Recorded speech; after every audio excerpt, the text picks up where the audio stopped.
हमने पढ़ा था समसामयिक विश्व में राजनीति, क्लास 12th राजनीति शास्त्र, उसके सारे चैप्टर के हमने एमसीक्यू देख लिए थे। अब दूसरी किताब है स्वतंत्र भारत में राजनीति, उसका पहला चैप्टर है एक दल के प्रभुत्व का दौर। उससे संबंधित जितने भी महत्वपूर्ण एमसीक्यू बनने वाले हम देखते हैं। अध्याय 1 देखते हैं।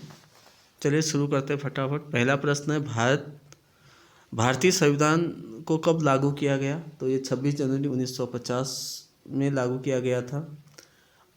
दूसरा है 1930 में गांधी ने किस आंदोलन की शुरुआत की थी? तो वो आंदोलन था सविनय अवज्ञा आंदोलन।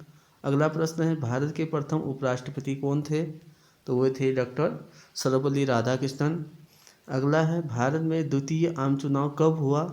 तो ये हुआ था आपका 1957 में, पहला हुआ था 1952 में। अगला प्रश्न है भारतीय संविधान का निर्माण किसने किया? तो वो किया था भीमराव अंबेडकर ने। अगला है मुस्लिम लीग की स्थापना कब हुई थी? तो ये हुई थी 1906 में। अगला प्रश्न है 1885 में किस राजनीतिक दल की स्थापना हुई? तो वो हुई थी भारतीय राष्ट्रीय कांग्रेस। अगला है पहली लोकसभा में निर्वाचित सदस्यों की संख्या कितनी थी? तो वो थी 489। अगला प्रश्न है भारतीय राष्ट्रीय कांग्रेस पार्टी की स्थापना कब हुई? तो ये हुई थी आपकी 1885 में। अगला प्रश्न है ए.ओ. ह्यूम नामक अंग्रेज किस राजनीतिक दल की स्थापना की थी? वो था कांग्रेस पार्टी। अगला प्रश्न है समाजवादी पार्टी की स्थापना किसके नेतृत्व में किया गया? तो वो किया गया था आपका जयप्रकाश नारायण।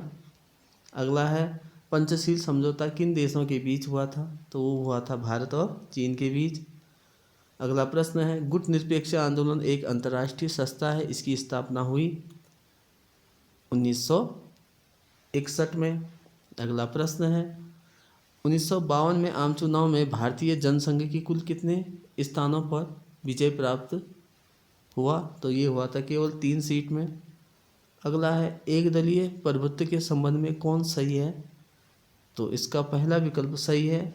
विकल्प के रूप में किसी मजबूत राजनीतिक दल का अभाव। अगला है 1959 में केरल में साम्यवादी सरकार के मुख्यमंत्री कौन थे? तो वो थे आपके एम.एस. नंबूदिरी-दरिपाद।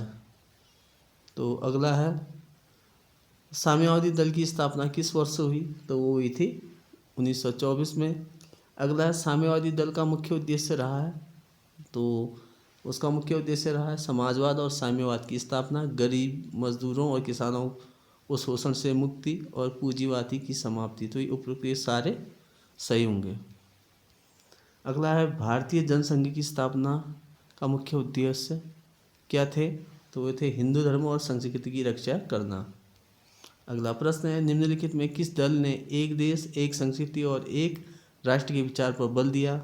वो है कांग्रेस। अगला प्रश्न है 1987 में भारतीय जनसंघ का विलय किस पार्टी में हुआ? तो वह जनता पार्टी में। अगला प्रश्न है राम मनोहर लोहिया के नेतृत्व में किस पार्टी का गठन किया गया? तो हुआ था संयुक्त समाजवादी दल में। अगला प्रश्न है गांधीवादी समाजवाद की स्थापना करना इनमें से किस दल का प्रमुख उद्देश्य था? वो था स्वतंत्र पार्टी। अगला प्रश्न है स्वतंत्र भारत की प्रथम सरकार की गृह मंत्री कौन था? तो वो थे सरदार वल्लभ भाई पटेल। अगला प्रश्न है स्वतंत्रता के बाद विभिन्न रियासतों को भारतीय संघ में जोड़ने में किस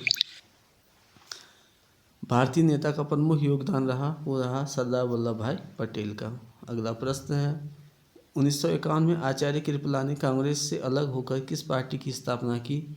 तो उन्होंने थी किसान मजदूर प्रजा पार्टी। अगला है संस्थागत कांग्रेस क्रांतिकारी दल किस देश की राजनीतिक दल है? तो वह है मैक्सिको। अगला है भारत में द्वितीय आम चुनाव में किस राज्य से कांग्रेस पार्टी को पराजित होना पड़ा और वहां साम्यवादियों की सरकार बनी? तो वो है केरल।